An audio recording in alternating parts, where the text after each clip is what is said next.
দূর দূর, হঠাৎ করে কেন যে এত চুল ঝরছে বুঝতেই পারছি না।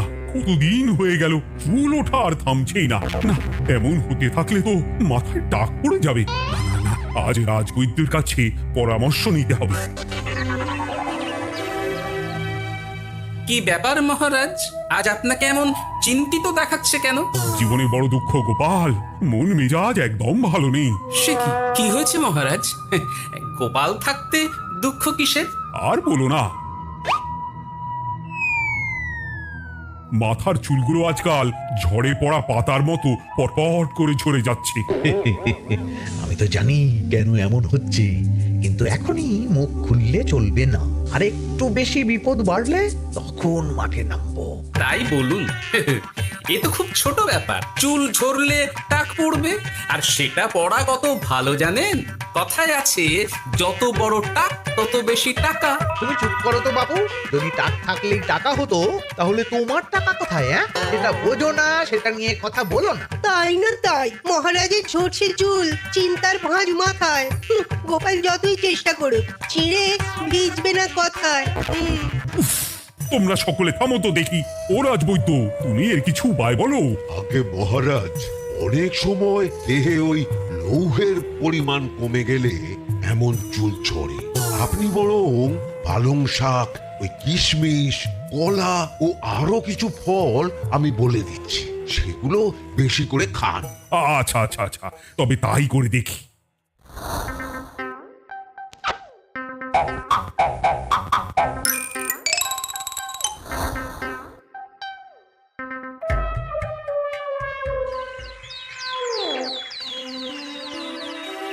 ও রাজবৈদ্য, তোমার কথা মতো শাক পাতা ফলমূল সবই তো খেলাম, চুল ঝরা বন্ধ তো হলোই না।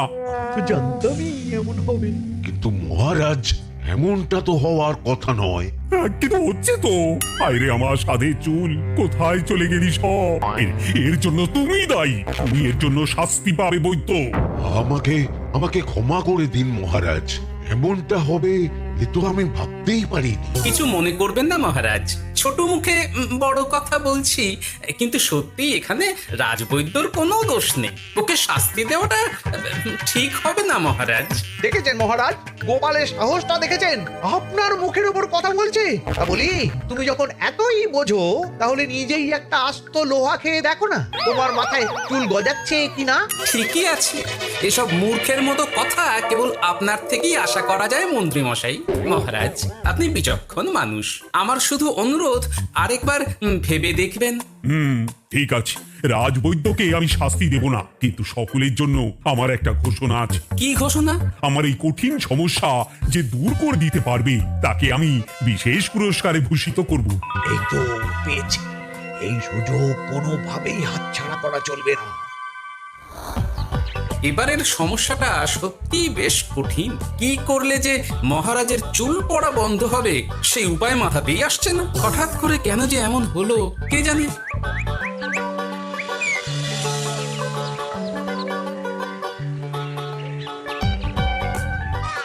মা, তুমি এসে গেছো?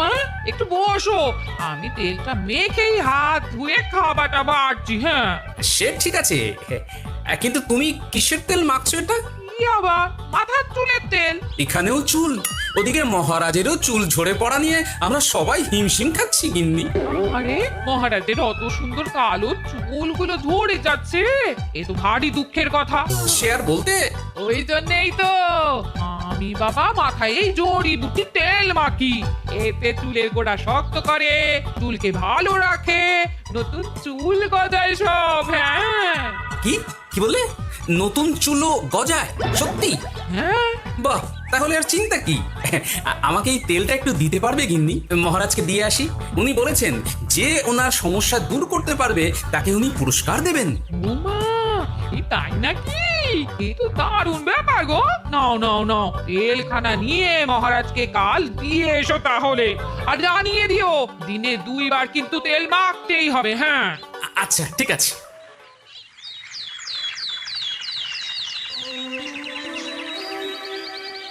কোনো উপায় খুঁজে পেলে তোমরা? আগে মহারাজ, আমি আপনার জন্য নকল চুল বানিয়ে এনেছি। যতদিন আপনার চুল পড়া বন্ধ না হচ্ছে ততদিন আপনি এটা পরে ব্যবহার করতে পারেন। সে তো বুঝলাম, কিন্তু নকল চুল তো আর আসল চুলে জায়গা নিতে পারবে না বিজ্ঞানী। আসল চুলের কথা ভেবে আমি আপনার জন্য কেশুত্তে পাতা এনেছি মহারাজ। আচ্ছা বেশ। তা গোপাল, খুব তো আগের দিন বকবক করছিলে, তুমি কি এনেছো শুনি? সেটা যথাসময়ে দেখতে পেয়ে যাবেন মন্ত্রী মশাই। এটা জড়িবুটি তেল মহারাজ, আমি এটা আপনার জন্য এনেছি। এতে নতুন চুল গজায় আর চুলের স্বাস্থ্যও ভালো হয়। আমার গিন্নিও ব্যবহার করে এটি, তবে দিনে 2 বার করে মাখতে হবে, তাহলেই ভালো ফল পাবেন মহারাজ। বাবা, তাহলে তুমি কেন মাখো না? আচ্ছা, আপনার সমস্যাটা ঠিক কোথায় বলুন তো মন্ত্রী মশাই? মহারাজের জন্য কিছু আনলেও কথা শোনান, না আনলেও কথা শোনান। সত্যি তো মন্ত্রী, কেন তুমি সব সময় গোপালের পিছনে পড়ে থাকো বলো তো? এরা তো তাও সবাই কিছু না কিছু আমার কথা চিন্তা করে এনেছে, তুমি তো সেটাও করনি। না আসলে মহারাজ, আমিও ভাবছিলাম আপনার কথা, কিন্তু থাক, বুঝেছি। আহ, দারুণ। তেলের গন্ধটাও খুব সুন্দর। গোপাল, তোমায় অনেক ধন্যবাদ। আশা করছি ব্যবহার করলে খুব ভালো ফল দেবে। একদম দেবেই মহারাজ। দূর বাবা, ভেবেছিলাম এক হলো আর এক। কোথা দিয়ে যে গোপালটা মাঝখান দিয়ে এসে নাক গলিয়ে ঢুকে পড়ে, খুব শক্ত পুরস্কার নেওয়ার। দেখাচ্ছি মজা।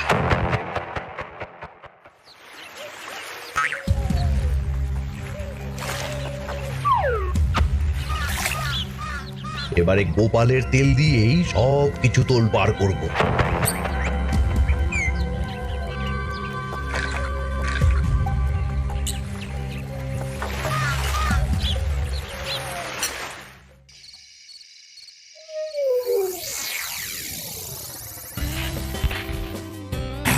ব্যাস, হয়ে গেল 2 বার মাখা। গোপাল বলেছিল এতেই ভালো ফল পাবো, কিন্তু এখন মাখার পর মাথাটা কেমন জ্বালা জ্বালা করছে মনে হচ্ছে। হয়তো নতুন চুল গজাবে বলে এমন হচ্ছে, কাল সকালে বোঝা যাবে। এতক্ষণে বোধ হয় ছোট ছোট চুল গজিয়েই গেছে। কি এটা চুল গজানোর তেল ছিল নাকি পড়ে যাওয়ার? ভগবান, যেটুকু বাকি ছিল সেটাও ঝরে পড়ে টাক পড়েই গেল। গোপালই হলো যত নষ্টের গোড়া। আজ আসুক সভায়।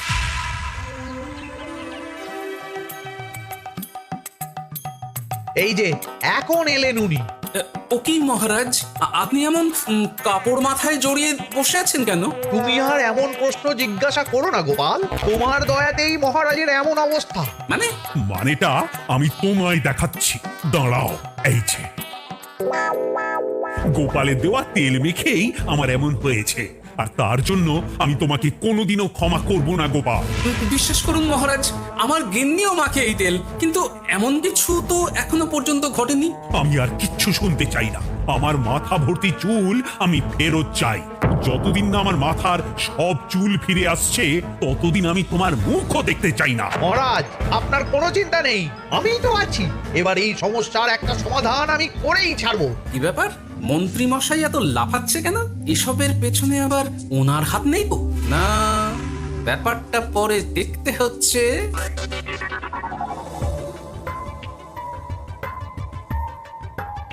আমি বলি কি মহারাজ, এই সময়টা বরং আপনি নকল চুলটা মানে পর চুলা ব্যবহার করুন। হ্যাঁ, অগত্যা, কিছু তো একটা গন্ডগোল আছেই।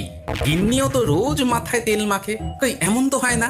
মন্ত্রী যদি কিছু করেও থাকে তাহলেও হাতে নাতে ধরবো কিভাবে? ও কি গো গোপাল দাদু, এখন এই সময় তুমি রাজসভা ছেড়ে এখানে? তোদের দাদু আর রাজসভায় যাবে না রে? কি বলছো গো? কেন? আর কেন, বিনা দোষে এমন শাস্তি। তোমায় শাস্তি দিয়েছে, তুমি শুধু বলো কে তোমার সাথে কি করেছে, বাকিটা আমরা বুঝে নিচ্ছি। আচ্ছা বলছি, কৃষ্ণনগরের মন্ত্রী মশাইয়ের বাড়িটা কোন দিকে একটু বলতে পারবেন? কৃষ্ণনগরে নতুন নাকি? আগে তো আপনাকে কখনো দেখেছি বলে মনে পড়ছে না। হ্যাঁ, আমি এখানে থাকি না, আমি এখানে আমার কাজে এসেছি, তাই মন্ত্রী মশাইয়ের বাড়ির ঠিকানাটা যদি একটু বলে দেন। নিশ্চয়ই, এ পথ দিয়ে সোজা চলে যান, তারপর কিছুটা ডান দিকে গেলেই পেয়ে যাবেন। আচ্ছা, অনেক ধন্যবাদ। ভিন গাঁয়ের লোক মন্ত্রী মশাইয়ের বাড়িতে, ব্যাপারটা বেশ সন্দেহজনক লাগছে। এই গুলটে নেপলা, তোরা দুজন একটু আড়াল থেকে দেখতো লোকটা মন্ত্রী মশাইয়ের বাড়িতে ঠিক কি জন্য এসেছে, তারপর আমায় খবর দিস। ঠিক আছে গোপাল দাদু। তোমার আবার এখানে আসার কি দরকার ছিল? আমি তো বলেছি যে আমি ঠিক গিয়ে তোমার পাওনা গন্ডা মিটিয়ে দেবো। মিটিয়ে দেবে? কতদিন হয়ে গেছে জানেন? দেখো, হয় আমার কীটনাশক আর সার সব ফিরিয়ে দিন, নয়তো আমার জিনিসের দাম মিটিয়ে দিন। কীটনাশক, সার আর কি করে ফেরত দেবো বলো? ও তো সব পুকুরের জলে মিশে গেছে। ওসব আমি জানি না, আমার পাওনা গন্ডা মিটিয়ে দিন, ব্যাস। চল চল, এখনই তাহলে গোপাল দাদুকে গিয়ে সব জানাই। চল চল। দাদু, ও গোপাল দাদু। তোরা এসে গেছিস? আয় আয় আয় আয় আয়। মন্ত্রী মশাইয়ের মুখ থেকে অনেক খবর পেলাম। তাই নাকি? কি শুনি? মন্ত্রী মশাই ওই লোকটার কাছ থেকে অনেক কীটনাশক সার নিয়েছে, কিন্তু এখনো জিনিসের দাম মেটায়নি। হ্যাঁ, ওই জন্যই তো মন্ত্রী মশাইয়ের উপর লোকটা খুব লেগেছিল, হুমকিও দিয়েছে 1 সপ্তাহের মধ্যে জিনিসের দাম সব মিটিয়ে দিতে হবে। তাই নাকি? কিন্তু কীটনাশক সার নিয়ে মন্ত্রী মশাই কি করবে? সেটা তো বলতে পারবো না দাদু। তবে হ্যাঁ, মন্ত্রী মশাই ওই লোকটাকে বলছিল যে ওই সব কীটনাশক সার পুকুরের জলে মিশে গেছে। কি বলি? পুকুরের জলে? আচ্ছা, এবার দুয়ে দুয়ে 4 করা গেল। অনেক ধন্যবাদ রে তোদের। বল তোরা কি খাবি? কিচ্ছু লাগবে না গোপাল দাদু, তবে ভোলা বয়ের এক মিষ্টি খাওয়ালে। আচ্ছা আচ্ছা। কি করে যে মহারাজকে আসল ব্যাপারটা বোঝাই, কিছু তো একটা উপায় বের করতেই হবে। তা বলি বাবা, রাত সভায় যেতে হবে না বলে কি সারাদিন এইভাবেই শয়নে শয়নে দিন কাটাবেন বাবা? হ্যাঁ, উপায় পেয়ে গেছি।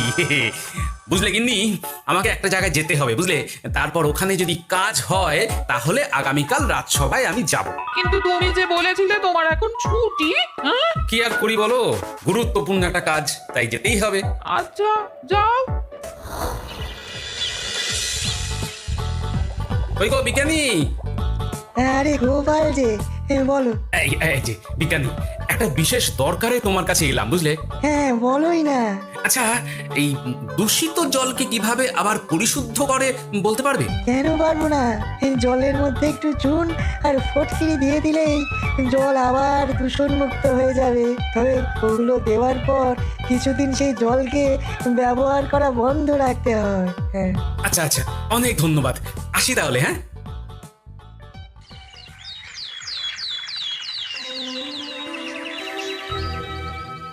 ছায়া পড়েছে, ছায়া পড়েছে, আমি বেশ বুঝতে পারছি তার ছায়া পড়েছে এখানে। কার ছায়া পড়েছে? আজকাল তোর মাথা থেকে অনেক চুল ঝরে পড়ছে, তাই না? আগে হ্যাঁ সাধু বাবা, আপনি একদম ঠিক কথা বলেছেন। ও বাবা, এই আবার কোথা থেকে উদয় হলো?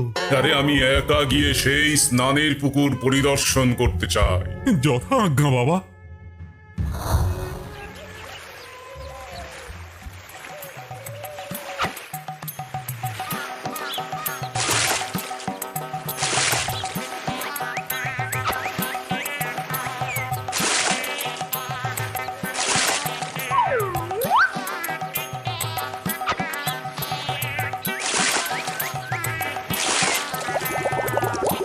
যাক বাবা, মোটামুটি সপ্তাহখানেক এভাবে থাকলেই পুকুরের জল আবার আগের মতো পরিষ্কার হয়ে যাবে। এবার শুধু মহারাজকে একটু বুঝিয়ে বললেই হয়ে যাবে।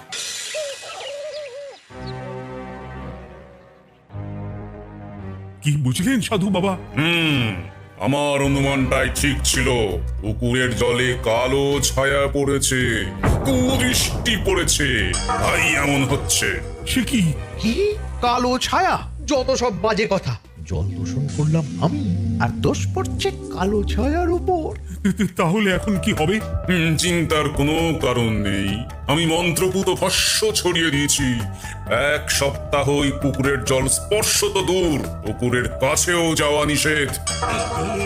তাহলে এখন মোহরের কি হবে? যথাজ্ঞা সাধু বাবা। ও কি, তাহলে মহারাজ এতদিন স্নান করবেন কোথায়? সে কথা কাউকে চিন্তা করতে হবে না। মহারাজের ওপরে কালো ছায়া পড়া জল পড়েছে, তাই আগে সেটা শোধন করতে হবে। আমাকে তাহলে কি করতে হবে সাধু বাবা? আমার শিষ্য গোপাল আমাকে আগেই এই বিষয় জানিয়েছিল। আমি তার হাত দিয়েই তোর স্নানের জল পাঠিয়ে দেব। তাই আগামী 1 সপ্তাহ সেই জল দিয়েই তোকে স্নান করতে হবে। কি গোপাল? দেখছো তো মন্ত্রী, গোপাল আমাকে কত ভালোবাসে। আমি ওকে কত কথা শোনালাম, কিন্তু না না না না, কাল থেকেই আমি আবার গোপালকে রাজসভায় ডেকে আনবো। আমি আসছি, আমার কাজ হয়ে গেছে। আর হ্যাঁ, তোর স্নানের পুকুরের চারিদিকে প্রহরীর বন্দোবস্ত কর। কাক পক্ষীও যেন ওখানে প্রবেশ করতে না পারে। আচ্ছা বাবা, আচ্ছা।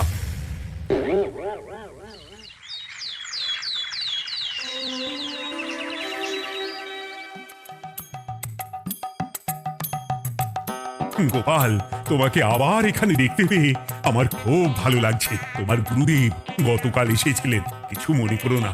না বুঝেই তোমাকে অনেক কথা শুনিয়েছি। না মহারাজ, আমি জানি আপনি আমাকে খুব ভালোবাসেন, তাই আমি কিছু মনে করিনি মহারাজ। এই নিন, আমি আপনার স্নানের জল এনেছি। হ্যাঁ হ্যাঁ হ্যাঁ, দাও দাও দাও।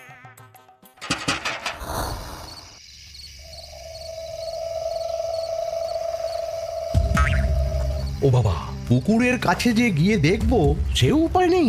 চারপাশে প্রহরীতে ভর্তি, তাহলে কি সত্যি সত্যি কালো ছায়া পড়েছে? ভালোই হলো, পাওনাদারকে বলে দেবো কীটনাশকটা জালি ছিল। হি হি।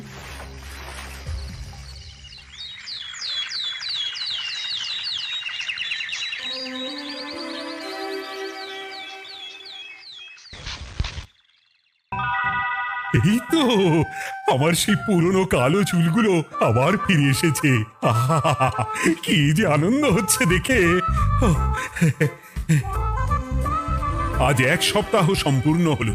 গোপালের জন্য আমার স্নানের পুকুর থেকে কালো ছায়া দূর হয়েছে। আমাকে এই সমস্যা থেকে দূর করার জন্য আমি গোপালকে 100টি মোহর উপহার দিতে চাই। ধন্যবাদ মহারাজ। দূর, আমার আর ভালো লাগে না। সব সময় গোপালই মোহর পায়, এটা তো আমার পাওয়ার কথা ছিল। এদিকে আজকে পাওনাদারও আসবে।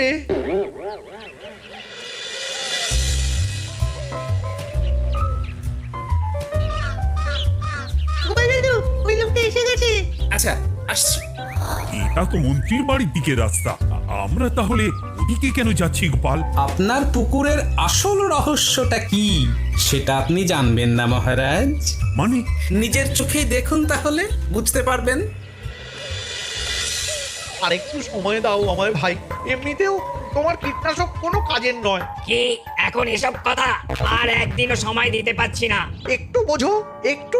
সব আমি মহারাজের পুকুরের জলে মিশিয়ে দিয়েছি।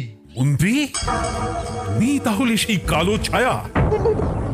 মহারাজ, আপনার পর্দা ফাঁস হয়ে গেছে মন্ত্রী মশাই। তুমি তাহলে সবটা জানতে? একদম প্রথম থেকে। রে, খুব জোর ফেসেছি। এদিকে পাওনাদার, ওদিকে মহারাজ, এখান থেকে কেটে পড়তে হবে। ই! গন্ডগোল করে আবার পালানো হচ্ছে কবে রে? বলো, কেন করেছিলে? মহারাজ, আমি ভেবেছিলাম আপনার সব চুল উঠে গেলে আমি আপনার কাছ থেকে চুল গজানোর ওষুধ দেওয়ার নামে অনেক টাকা লুটবো। কিন্তু সেই ভাবনা ভাবনাই থেকে গেল, সেগুড়ে যে বালি হয়ে গেল। ভাবা যায় চুলের জন্য চুলো চুলি, হ্যাঁ?